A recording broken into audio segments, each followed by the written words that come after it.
días, ¿cómo les va? Empezamos una nueva emisión de Los Siete Locos. Dos temas hoy en el programa. En la última parte, empecemos por el final, vamos a recordar al gran escritor Antonio Dalmaceto, que lamentablemente murió hace unos días. Lo vamos a recordar con una de las tantas notas que tenemos en el archivo de Dalmaceto. A lo largo de tantos años de programa ha venido muchísimas veces.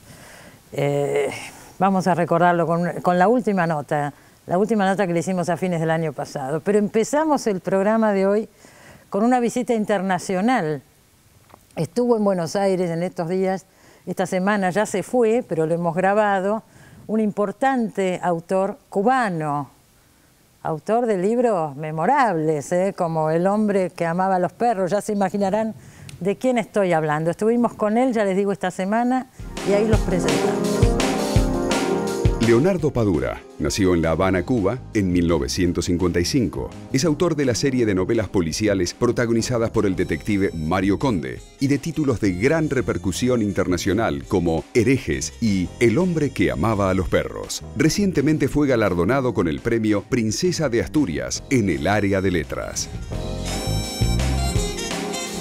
Leonardo, bueno, acaba de ganar el premio Princesa de Asturias. ¿Es verdad lo que yo leí, que usted llevó El hombre que amaba a los perros para regalárselo a Francis Ford Coppola, por si la quiere filmar, digo? No tanto por si la quiere filmar, porque tenemos esto en la manga, un excelente director que quiere hacer el proyecto. Ah, ya hay uno. Sí. Pero bueno, después de tantas cosas que me había regalado él con todas esas películas maravillosas, yo lo único que podía hacer era regalarle un libro, y le regalé uno de la edición inglesa del hombre que amaba a los perros. Yo me entusiasmé, dije, lo va a firmar Coppola, qué maravilla, qué película va a salir de acá, pero supongo que usted habrá elegido un buen director también. No, la elección no es mía. Ya ahí recuerda que cuando se hacen películas, los productores son los que deciden, ¿no? Sí, en general mandan. No sabemos quién es el director. Sí, pero no lo puedo decir. No lo podemos decir, bueno. No lo podemos decir todavía. Pero no Coppola. Hasta ahora no. Bueno, yo vi las fotos, como usted recibió el premio, y yo me acordé un poco cuando le dieron el Nobel a García Márquez, que fue con una guayabera, con ropa, porque usted también se fue con la camisa afuera, típica cubana. Sí, llevó algo de béisbol también. Una pelota de béisbol. García Márquez usó un traje típico colombiano que se llama liqui-liqui. Liqui-liqui. 2 años, ¿qué hacen? ¿Qué año habrá sido eso? Fue en el 82, ¿no? Y más o menos, no sé. En el 82 creo que fue. Y yo fui con una guayabera cubana hecha en Cuba por un sastre cubano que se llama Emiliano Nelson y que es un magnífico artesano, y muy bonita la camisa, muy bonita. ¿Y la pelota de béisbol? Y la pelota de béisbol que no es la que yo llevaba. A mí se me quedó en el hotel de Madrid donde dejamos una maleta porque regresábamos a ese mismo hotel, y se me quedó una pelota firmada por uno de los grandes jugadores cubanos de béisbol de la historia, un señor que se llama Orestes Miñoso. Ajá. Que aparece mencionado, es un personaje de mi novela Herejes. Es el jugador de béisbol del que se hace fanático uno de estos personajes que están acá.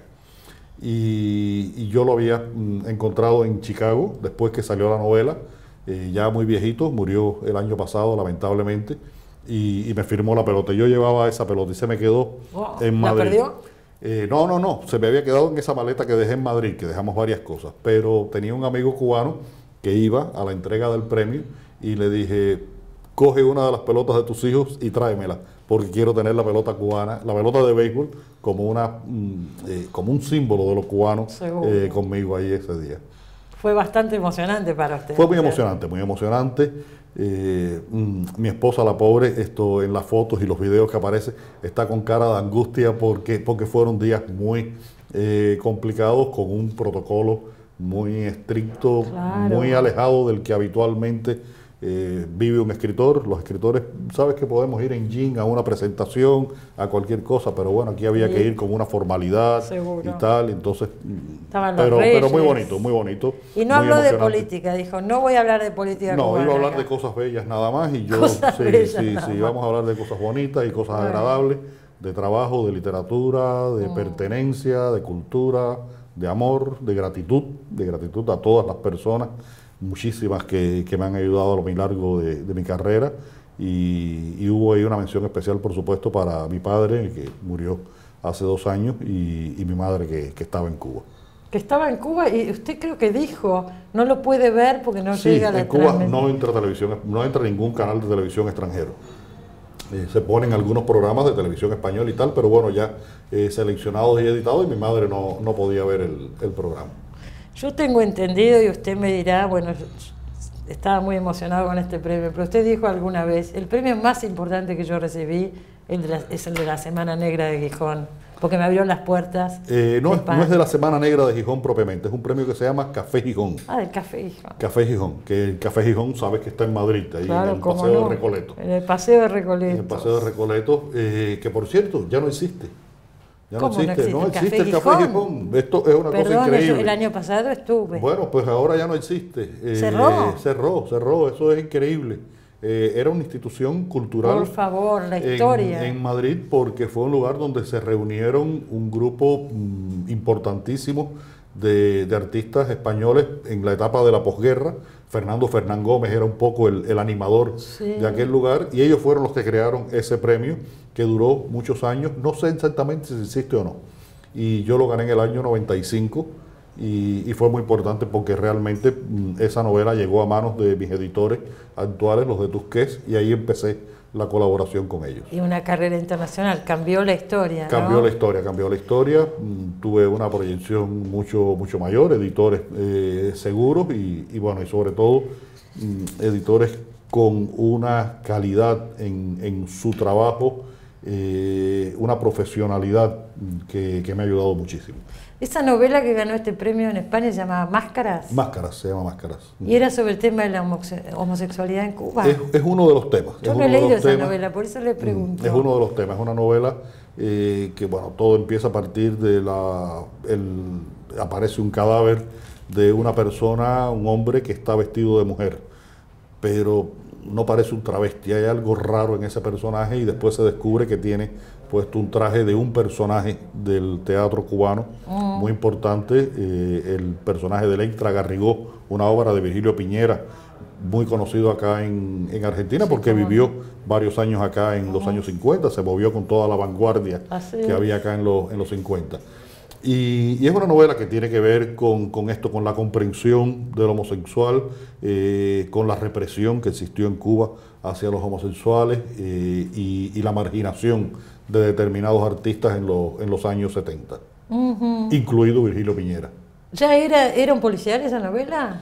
Sí, esa es la tercera de la serie de mi personaje de Mario Conde. Ya estaba Mario Conde. Ya estaba Mario Conde. Mario Conde nace en Pasado Perfecto, una novela que se publica en el año 1991 en México.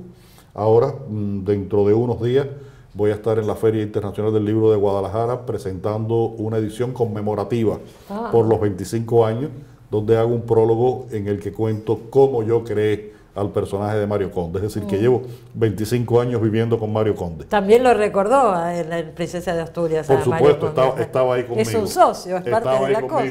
Un compañero de lucha, lo llamo. Un compañero de lucha. Y dicen que es un alter ego suyo también. De alguna forma. Yo, a ver, Mario Conde es un personaje de ficción con una vida, con un oficio que no es el mío, por supuesto, porque bueno, es policía primero, ahora se dedica a comprar y vender libros viejos, tiene su propia biografía, pero pensamos igual de muchas cosas, tenemos experiencias comunes en la vida en Cuba, pertenecemos a la misma generación, vivimos en un barrio que es, yo creo que el mismo. Yo nunca menciono el nombre del barrio de Mario Conde, pero se parece al mío. Y es un personaje muy cercano que me ha servido porque a través de él yo he presentado la realidad cubana, la vida cubana, mis pensamientos sobre la cultura, sobre el arte, sobre este tema, por ejemplo, de la homosexualidad. En una novela como Máscara, Mario Conde al principio tiene unos ciertos rezagos de machista cubano, ¿no? Y un poco de esa cosa homofóbica que siempre a uno lo persigue. Y a través de la novela tiene una comprensión de este personaje y de lo que significó la homosexualidad en Cuba y la represión y la marginación que sufrieron, no solo por vías oficiales, que es importante, sino por vías culturales. La cultura cubana es una cultura muy machista Y afortunadamente esa situación ha cambiado en lo oficial y bastante también en lo social y lo cultural. Estaba recordando los libros de Reinaldo Arenas, ¿no? Reinaldo sufrió muchísimo. Reinaldo era un personaje muy complicado. Reinaldo era más complicado que un homosexual. Él era una gente bien con problemas mucho peores. Sí. Una personalidad compleja. Sí, tenía un poco el demonio dentro. Usted, cuando ganó este premio del Café Gijón del que hablábamos, usted era periodista y había decidido dejar el periodismo, Sí. Se jugó ahí, creo que tenía $400 de ahorro y dijo, basta. Sí, yo sentía que, como mismo, en el año 89 dejé el periódico en el que yo trabajaba. Yo empecé trabajando en una revista cultural, trabajé 3 años en esa revista cultural, de ahí me trasladaron forzadamente a trabajar a ese periódico y me convertí en el periodista referencia de ese periódico. Era prácticamente el dueño de las páginas centrales del periódico del domingo, con larguísimos reportajes. Varios de ellos están recogidos en un libro que circula aquí en Argentina que se llama El viaje más largo. Lo publicó Capital Intelectual. ¿Cómo no? Lo leí con mucho interés, sobre todo, por eso le quería preguntar, son notas de los 80. Son de los 80, esos Sí. son mis reportajes de los 80, un periodismo de investigación, un periodismo literario. Y después trabajaba en una revista cultural, era el jefe de redacción de la revista cultural más importante de Cuba, es decir, que tenía el puesto periodístico Mejor. más cotizado, por decirlo de alguna forma, en Cuba. Pero yo decidí que quería escribir y que tenía que irme a mi casa a escribir y lo hice arriesgándolo todo. Y lo arriesgó de verdad. Pero yo digo que yo soy ateo o agnóstico, no sé bien, a veces soy ateo, a veces soy agnóstico, pero yo creo que por allá arriba hay algo que de vez en cuando hace así y asoma un dedo y toca la cabeza de una persona. Y creo que ese dedo me tocó en ese momento, ¿no? Lo tocó en ese momento. Pero usted también dijo, a ver, que se considera parte, un escritor muy generacional, como parte de una generación, que es una generación que ya se formó en la revolución, ¿no es cierto? Sí. Y que se siente parte y que hay un periodismo que se pudo hacer en Cuba en los años 80 y a partir de los 90 no se pudo hacer más. Sí, es que ese periodismo tenía condiciones materiales que después desaparecieron en Cuba, el problema del papel.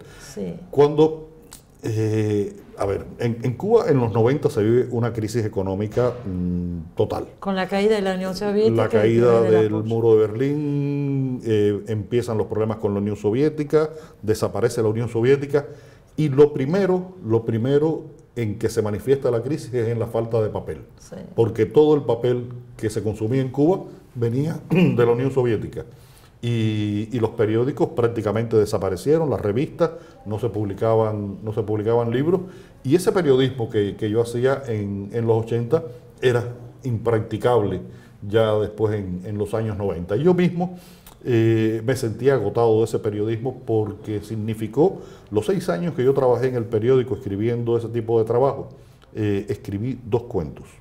No podía escribir literatura porque implicaba investigaciones, búsquedas de datos, encontrar, cada vez que terminaba un trabajo, yo sentía la ansiedad de, bueno, ¿cuál va a ser el próximo? Porque no era salir a la calle y reportar cualquier cosa, eran trabajos de investigación y con una escritura que era muy literaria. Por lo tanto, yo necesitaba dejar ese tipo de trabajo para poder escribir literatura. Y coincidió con el momento en que comienza la crisis y se deja de hacer ese tipo de periodismo en Cuba. Pero además se ve un periodismo oficial, los diarios que circulaban eran diarios muy digitados. La prensa en Cuba pertenece al Estado, es decir, la prensa oficial, la prensa que circula, pertenece al Estado.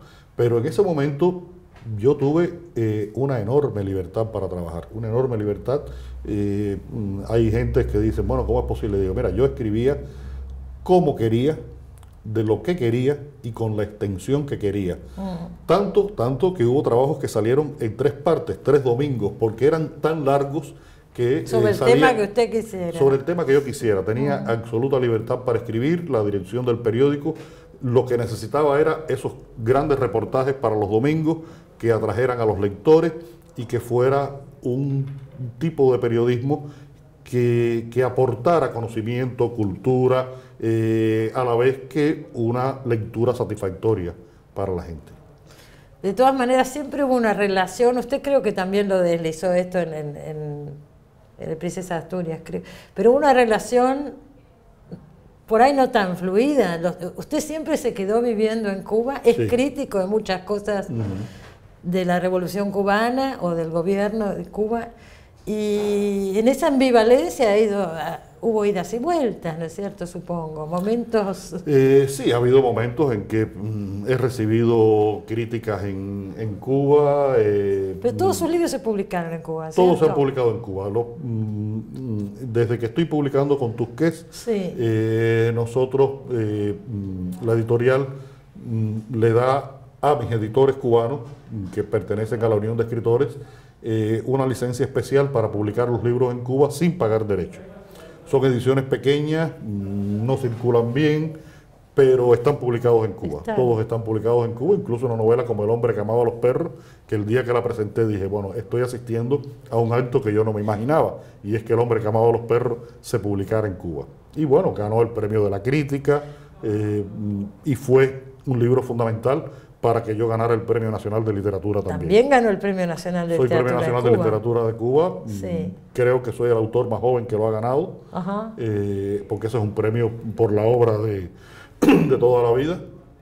Lo gané en el 2012. Es decir, ya acabo de cumplir 60 años, lo gané antes de cumplir los 60 Sí. años. O sea que es un autor muy reconocido y su obra circula. La obra periodística también.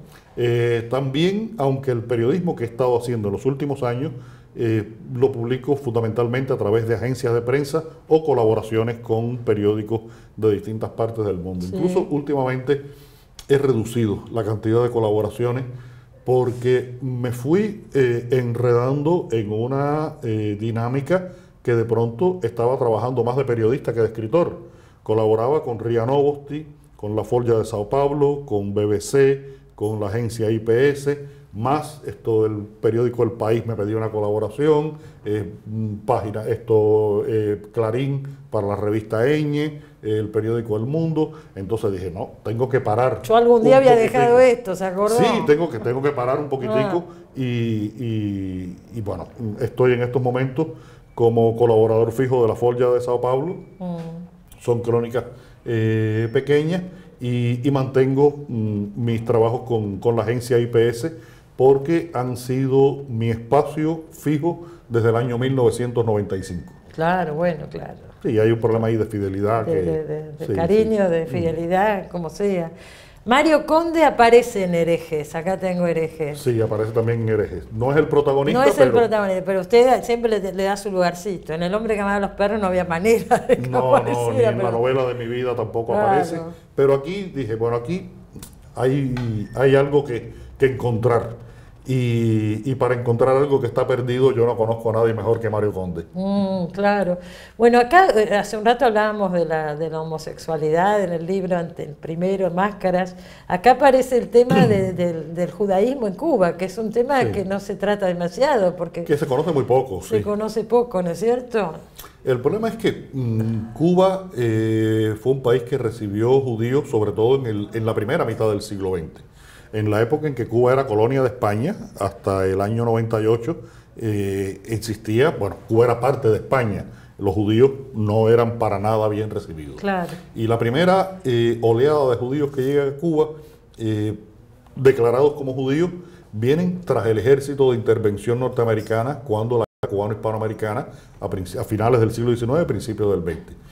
Y a partir de ahí se crea una comunidad judía en Cuba, que después, bueno, se nutre con judíos sefardíes que vienen de Turquía, judíos que vienen del este de Europa, askenazíes, y se crea una gran comunidad muy activa, con mucha libertad para practicar su religión y para hacer negocios, para vivir, para educarse, y había de todo tipo de judíos. Había judíos ortodoxos, heterodoxos, comunistas, sionistas, sefardíes, askenazis, ateos, agnósticos, había de todo. Pero esa comunidad prácticamente se traslada completa en masa a Miami Beach cuando llega el triunfo de la revolución, porque sintieron que sus intereses económicos se podían ver afectados. Y después no se volvió a hablar de los judíos en Cuba. Pero esos judíos que se fueron a Miami, todavía hoy, se hacen llamar Yubans, es decir, judíos cubanos. Judíos cubanos. Algunos de ellos incluso no nacieron en Cuba. Otros son hijos de judíos emigrantes que nacieron en Cuba. Y hacen todas sus actividades bajo 3 banderas. La bandera de Israel, la bandera de Estados Unidos y la bandera de Cuba. Y tienen todavía un gran sentido de pertenencia y dicen ellos, y un poco yo lo trato de reflejar en la novela, que Cuba fue un paraíso perdido. Un paraíso perdido. Ahora vamos a hacer un pequeño corte y en el próximo bloque, permítame que lo diga, vamos a hablar de mi libro preferido de Leonardo Padura, que es El hombre que amaba a los perros. Acá fue, o sea, se consagró a este libro, usted lo sabe, y supongo que en muchos lugares. Enseguida volvemos, no se vayan.